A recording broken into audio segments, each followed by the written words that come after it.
can you market to distinctively different markets on the same website? I'm going to get into that and a lot more today on the UnMarketing assessment.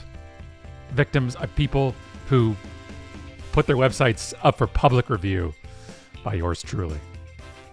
Let's talk about today's. Ashley stepped up to the plate and said, yeah, we're game. Let's do this.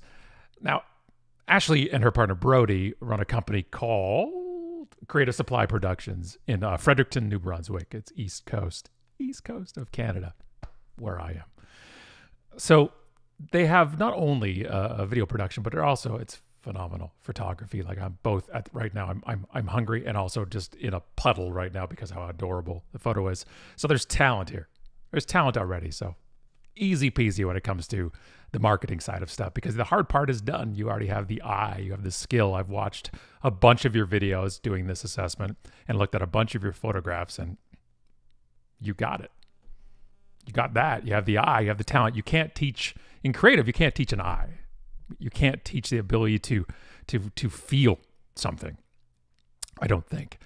And so there's that natural talent there. So this is already starting off great. So I'm very excited for it. So let's dive on in. So any of these type of unmarketing assessments we try to take into account unmarketing and unselling and unbranding, which is all in one, which it's all connected together. And when we have this feeling that we want to be able to ensure that we get referrals, that we drive traffic, that we convert people into potential customers or subscribers or whatever the goal is for your content, your marketing and your branding and everything you do, that's what we want to do. And the goal here is to make sure that we can get people up this hierarchy of buying.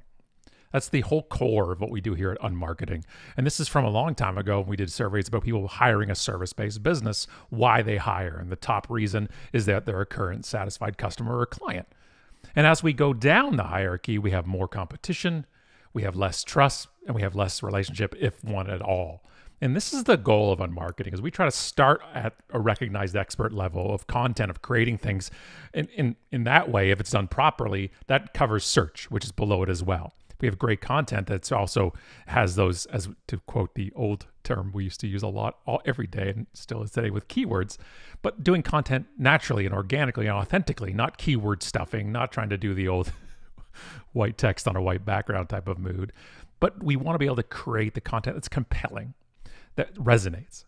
And that's the best type of content I think that there is out there. So let's crack into the actual website itself and the content and see where we can go with it. So here's their website, Creative Supply Productions. So you got the vibe, you got the kind of the colors they have, and it renders perfectly on mobile, right? I notice it's within Squarespace, so they're really good at doing that. Make it a responsively designed site, so we have no problems there. There's no beef when it comes to this side of things. But I had to make sure it was themed because the East Coast is just glorious in so many ways. So shout out from west of Toronto to the East Coast. Your Instagram page, wonderful, brilliant. You've done the gray, you've got the icons, you got the color scheme going there. So I have no problems with that. You do it well, and nothing around that side of things. So one of the things that I discovered, because what I did first is I clicked off site first. So I looked at the icons on the site, whether your Instagram link and your YouTube link, they all open external links. So that's another common problem that you do not have as well. But I kind of stumbled upon this video, which is kind of mentioned in a couple corners of the site, but I went through it. It's brilliant. The video is brilliant on so many levels, because it's like almost it's a making of a video. So it's a video production of a photo shoot type of thing, which is so great. The text you have at the bottom, which is, we'll do anything for the perfect shot, even if that means standing and shows you walking around, Ashley, and getting the job done. And the video is great. The photo shoot's awesome. The models look incredible. I love the idea behind it. Everything about it, it resonates with me. Now, mind you, this is all of me. This is my individual impressions of it, but I'm trying to take into account the minds of people who are coming to the site as well. But I love this video. This video should be front and center stuff. It shows your dedication to the craft. It shows what you're willing to do, but also it's just gorgeously shot. It's a beautifully shot video. And the photos from the shoot are incredible as well. you're in a industry of obviously of visuals, right? And that should be driving everything. And the site is set up that way too, but this is buried a little too much. And it really tells me kind of who you are, who the company is, and what you're going for. And I would put this more at the kind of the forefront of the site of the page. The LinkedIn page is fine because you have, here's the challenge, and what I alluded to at the start is you're going after a corporate market, but you're also going after the personal market, the wedding market, and then, you know, kind of a content and creators kind of side in the middle there, where creators don't consider themselves corporate, and wedding and corporate doesn't want to look at weddings. It's almost like different silos where you're going here. So the LinkedIn is more angled, as far as I'm concerned, more angled to corporate, which is great, which is a smart move. One of the issues, though, at the bottom it says check out Facebook page. I would say check out the Facebook page, but I wouldn't be sending people to a Facebook page. I don't know if this is copy and pasted from another piece of writing somewhere else, but I would just take that off. I would remove that. I would make Creative Supply Productions LinkedIn page just corporately focused and put the content all in there if you're going to use that as one of your kind of your content assets in one of your places people can go. Now, going to the header of the actual site itself, let's dive into the website itself. You have the banner of across the top, which is really easy to implement in something like Squarespace. This is my own impression. So there's a difference between intent and impression. And that's where a big mistake that kind of happens a lot on what, marketing materials or websites or creative, that the intent is different than the reception of it or the impression of it. And this banner here, the COVID relief program, asks about our 4 equal payment plans. A 4 equal payment plan thing, I don't like this. I don't. It just rubs me the wrong way. I understand your intent. I understand that if people want to be able to do it, that you can still make revenue. And also you are also in a pandemic, and as we all are here, that it just seems odd. It's just not the right way to do that. I think offering those payment plans, you can mention that in the pricing, and we'll get into your pricing, your structure of your packages right now, but this shouldn't be screaming across the top to me. It just doesn't make sense. It seems off. I know your intent is not that way, you know, but that's the impression I get from it. I just don't think it's necessary. I'm tired of brands, every brand making everything about COVID, even though that is the overwhelming thing that's happening in the world. But everything doesn't have to be about COVID when it comes to your business. Like I can't count the number of emails I've gotten from brands that have nothing to do with anything in my brain, and saying these are trying times, and I get it. And, you know, hotels tell me they now they clean, you know, airlines now they clean the planes and all this type of stuff. It just doesn't work for me. It rubbed me the wrong way when I first got there and see it. But again, that's individual and a personal kind of opinion of it. When you look at the newsletter itself, obviously there hasn't been much put into the newsletter. It's more of a default kind of put in there because it's just says newsletter, sign up with your email address to receive news and updates. There's no reason I was going to sign up. There's no reason that I would sign up for news and updates about what? If you're going to do a newsletter, then do one. And if not, take it away. Just take it off. I think newsletters are the best way to build a local kind of following or your own following. It's the only type of list you own versus Instagram followers or Facebook fans or LinkedIn connections. You own the email list. And I think that's important. I think you can do something with this. I think it's important to do something with this, but there's no enticement to sign up here. And I did sign up to test it out. And then I just got a thank you message. This is also very kind of simple fix within Squarespace to change this message, because you have a confirmation email that came to me that I had to click to double opt in, which is very standard nowadays. But this thank you should say to me, thank you for signing up. Please check your inbox to confirm so we can get you your newsletter. And then I did confirm, and then I got nothing. There was no welcome email or anything else set up. And you want to be able to do that. So when somebody signs up for a newsletter, if that's the angle you're going to go, they've raised their hand. They said, I want to take that next step with you. I want to learn from you, or I enjoy your content. I enjoy the vibe, whatever that is.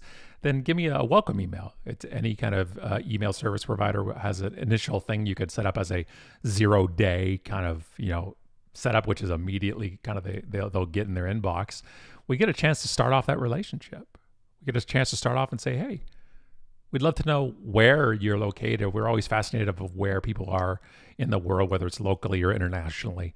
And then it starts a conversation. What happens if somebody signs up and they said, hey, I'm actually in Fredericton, or I'm in Moncton or something, and you could start a conversation back and forth. Since especially, and this is a focus I really want to talk about today too, is if we're going to focus on, let's say, local side of things that you can build locally and grow from there, then there's ability to start those local conversations and those community conversations, and a newsletter is a great way kind of to start that off. The contact us, both page and also in the footer, you have your information and your city and province, and also your availability, which is very smart. I would just add a phone number to this. It doesn't have to be your personal phone number or cell phone number. I wouldn't advise giving that potentially anyways. That can change, or also you just don't want those calls to it. I would just end up using maybe you don't use the phone. I mean, that's why you don't put it down or whatever the reason is. I don't like phoning any business myself. I can't stand doing that. I'd rather fax.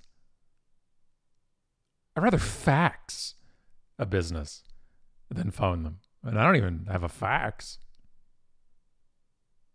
But the goal is, it's not the communication preference you prefer, but what your potential clients do. So if you're selling to the wedding market, but also the corporate market as well, you got to make sure that they want that. So I would set up some kind of virtual phone number. It can be a 1-800 number. We use Call 8. It's just the original one we use for a very long time now for our 1-800 number. You can use Google Voice. It's available in Canada. Anything like that where it allows them to call into a virtual phone number, and then you can route it. It can go directly call forward straight into your cell phone, and then it recognizes when somebody's calling as a potential client or inquiry. You'll see it come up on call display, or just keep it as a virtual mailbox and they can leave a voicemail and that gets emailed to you. Whatever that's going to be, I would just have that as a methodology, that the customer preference is whatever they want versus what you're okay with as well for communication purposes. Now let's look at your packages. And I really do want to get into this for a second, because this is where the issue would happen here. So we have different packages. So this is like your corporate package page. And you have the different package. I don't even want to talk about what you're offering in the packages. I think they look great. And you kind of can tweak those as you go on. Maybe one package is more work than you thought, et cetera, as it goes on. But my issue with this is a couple of things. One is when I go for the quote. Okay, so when you say request your free quote, again, this could be personal preference, but the term free quote isn't enticing to me. It's not like, because it's like saying sign up for my free newsletter. Well, as opposed to your paid newsletter. Like, is it sign up for a free quote as opposed to a paid quote? Like, it's not, the enticement isn't the freeness of the quote and the necessity of the quote in general. We go back and forth with this, both and in my business as well. In professional speaking, there's always a debate of whether or not we put the rates on the site itself, or we ask to inquire about them, or the rack rate or whatever it is. And you do get handcuffed a bit when you do these type of things, where if you do a rate on a site, then they think that's the rate. Well, you can get around that, because when I see this, I want to be able to say, you've already broken it down to package, bronze, silver, and gold. So you already have pricing in mind. So you've gone to the effort of putting these pricing packages down there, but you will not put a price, even a price at starting at. Like, that's what I would do. So if one package of this is $500 and one is $1,500 and one is $5,000, whatever that is. And I love the fact that you have the three packages. It's a classical way to do it. It's a smart way to do it. Where people are like, hey, do you want the minimum? Do you want a real solid, or do you want the best? And that plays differently depending on what it is, but there's a psychology play at it too. But you've gone to this effort. I would just put at the bottom, starting at this amount, because then it'll get rid of people tire kicking. It'll get rid of that and kind of just straight up kind of price hunting. But it'll allow them to say, oh, because what happens is sometimes they might have gotten quotes from somewhere else and they're astronomically higher than yours, and it's going to say, oh, okay, well, they're a more reasonable amount. I know the creative industry and the photography and the videography world is just rampant with people just kind of saying, look, my cousin has an iPhone, so he said he could do it for $50. So I understand there's the hesitancy of it as well, but I really think that's important. If you're going to go this far, I would just give me a range or packages between this and this. But if it is a package, then it should be a package price.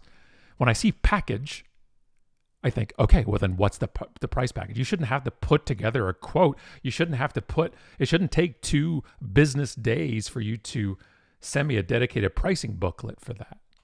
If it's done, it's done. Then just put it up there. And if it's not, then I would either take part of that away or tell me why it should take this long to price it if it's already in a package. Right? There could be add-ons to a package. There could be upsells in a package, but the base price should be there so I can keep going down that journey, that path on the actual site itself.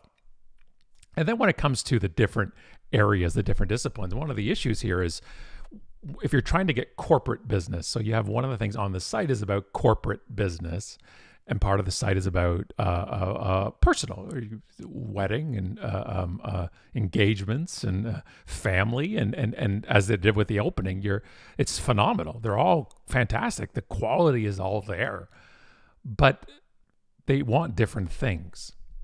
And that's when we try to kind of stuff everything into one site, because when I click on the packages or the pricing, it would always default to corporate. And I want to be able to go down a path. So when I walk up to your site, okay, a lot of people necessarily aren't always walking to the front door of your site. They're coming in a side door. But when I walk to the front door, I'm going to look at this and say, okay, this company knows what they're doing, and I'm here for this. So I would put up almost like 3 banners or a route. Hey, what are you interested in here? Corporate videography, a wedding type of stuff. Go here, and here's our 3. Boom, that's it. That's the 3 choices of where we're going to go. And then when I go down that path, that's where all that great content is. Just about them, just about corporate, just about weddings. Because what I don't want necessarily in this, and you can do these things, but what I don't want to see is you're a jack of all trades. We'll do everything in it. I want to know that you're the perfect wedding videographer for me. I want to know that you're the perfect corporate video team for me. And you've got it. You've got those things there. It's just the path when I'm going down that I would need some help with. Let's look at the bios for your stuff. So Ashley, great kind of feel to it. Gives it really authentic. Brody, a bio coming soon. Brody, 2 sentences. Just give me 2 sentences. Brody has got a rockin' leather jacket and has a sweet gimbal setup. There you go. I've already done more than it's in there right now. Don't do this. It's like, it reminds me of the GIFs from the late 90s and early 2000s of the under construction GIFs. All my fellow oldies here will remember this. And it would just sit there and go, it's under construction. Don't put it up. Put something in there or take it down. Because what this shows is that you're okay with incomplete work. Remember, it's the difference between impression and intent. The intent here can be that, well, they're not ready, so we'll put something there to show both of you to give a personal story. But the impression is it's just unfinished work. And that's not doing anything for you. And so I either want to take that down or do a combo bio between the both of you. And you can do it that way as well. But one of the things with these type of things is that you mentioned it's like that you're about telling a story for brands and doing this, but well, then I need your story in a video. If the goal, because it looks like one of the goals here is to get more corporate video work with it, then show me the corporate video of your own business. I want the story in video form of Ashley and Brody. I want the story in video form of Creative Supply. And that can be the head of it. Because when I watch your story, what I'm not watching for is all the things you think. What I'm actually feeling is that's what I want to transfer, the feel. When I watch your video and somebody says, I wish my company video looked like that, boom, you've got them. I know everything is restricted right now. So location filming, what you're going to do, and all the aspects are much harder right now. But what you can do is do a video of yourselves. You've got a lot of B-roll. I've seen you got B-roll and things. You got B-roll just from that one shoot, just from that sun-kissed shoot. There's so much you can do with it. Give me if you hired you, what would it look like? And then do that. Because that's the best thing you can do. That's the best corporate video promotion you can possibly do. You can go meta on it. You could do talking about corporate videos within corporate videos and do that level of it. But that's what I want to see. That's what I would love to see corporately. Because corporations also, people who buy, with an agency hiring you or a brand hiring you, one of the things they're about is also risk aversion. You know, they don't want to potentially, you know, they don't want to be too crazy. They don't want to do this, but they want it solid. They want emotional appeal to things. They want a vibe to it. And you've got all the talent there, and put it into that video. And it could be, you might already have it. I just haven't seen it.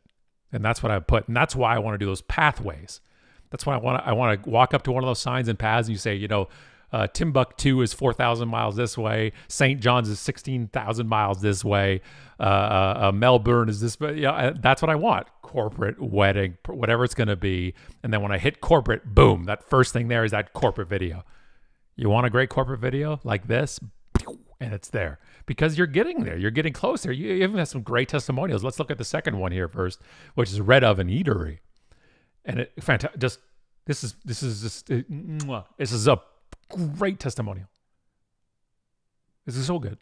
Except, here's the problem. This is the Red Oven Eatery. Where's the Red Oven case study? Like, this is a testimonial that just floats on one of the pages of the site with no further link. The business is visual. And if you don't have permission to do a whole case study, I understand it, but at least give me a page and just show, hey, previous client work, past clients, because what we want is social proof. You can do it. And other companies have already taken the initial risk. It's a big deal to a lot of people in corporate. And I want to be able to take that and say, okay, so let me see it. Look at that testimonial. You've already got the social proof here of it. Okay, that's a great testimonial, but let me see how it looks. I want to be able to see that. And with Andrew's testimonial here for Christmas photos with my wife, well, then let's see them. If you got permission. If not, well, then for future, I would want to be able to do that. Obviously get the client permission for wedding or corporate or personal photos. You always want permission to do that, but give me more for these. These are going to be your biggest selling points. These case studies, these client portfolios, these are the biggest sellers. Because when I saw those photos from before, they were just, I want my steak to be photographed like that. And I'm not even a professional cook, nor am I a good cook. But that just made it look like it tastes better. And of course, that's probably cooked better. And then it's wonderful. Creative and photography and video, it's about emotion. It's about emotion, and you evoke it so well in so many photos and videos. I just think they need to be more pathwayed, and they need to be more front and center. You both have incredible talent. I just think with a few of these kind of tweaks and angles and hooks you can do, it can go even farther for you. There's so many angles you can go with this local community content. You could film local businesses. You could do a front porch videos. Well, not right now. It's getting really cold in Canada in the spring. But you can do front porch kind of things with COVID in mind, where people can't do a lot of the photo shoots. And I've seen some great photography trends of people doing front porch shoots where the photographer stays on the sidewalk kind of and does it a little bit of at a distance. And it's wonderful. There's Melanie Galea, a wonderful example I use a lot as a realtor in Fort McMurray in Alberta. And she did 30 days of local businesses, one business a day, and did video interviews with them. Just grabbed her camera and went and talked to them. And she doesn't have a videography company, but she's based on local. She's community. And if Fredericton's your community, and if that's where you want to first kind of push out and growth, because it's also the path of least resistance because it's right there, then you can really do some focused content on there. You can really do some focused content on the area, on local businesses. And I think right now you could do something, at least, outside or depending on how you do it, of focusing on people, ordering local or doing pickup or whatever that is, because I think community is a verb. It's what we do. And then luckily for you, you can also film it. and take photos, and then you can get it out there. And then the content becomes the commercial, but the content itself is actual content, not a commercial. That's the key. That's how you show what you do. That's how people will see it and they realize we want that emotion for our brand. And that's what you give. I hope this was helpful for you. If you enjoyed it as well, awesome. If you we do these for free when we share them publicly. If you want your own done, just drop us a line, drop us a message, and we'll let you know how it all works. And yeah, until the next one, take care.